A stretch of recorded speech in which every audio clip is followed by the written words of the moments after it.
செம்மொழி மாநாட்டை முன்னிட்டு இன்ஜினியரிங் படிப்புகளில் தமிழ் வழி கல்வி அறிமுகப்படுத்தப்படும் என்று அரசு அறிவித்தது.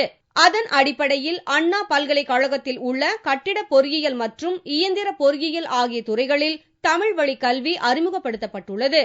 இதற்கான பாடத்திட்ட முறைகளை அண்ணா பல்கலைக்கழக துணைவேந்தர் மன்னர் ஜவஹர் வெளியிட்டார்.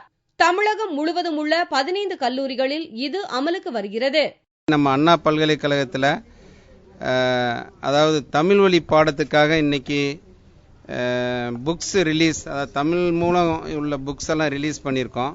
மெக்கானிக்கல் இன்ஜினியரிங், சிவில் இன்ஜினியரிங்னு அந்த 2 கட்டிட பொறியியல் துறை, எந்திர பொறியியல் துறை, இந்த 2 துறைக்கு உரிய பாடத்திட்டங்கள் தமிழில் நம்ம வெளியிட்டிருக்கோம். அண்ணா பல்கலை அறிமுகப்படுத்தியுள்ள இந்த புதிய திட்டம் தமிழ் மொழி வழியில் தொழிற்கல்விக்கான முதல் படியாக கருதப்படுகிறது.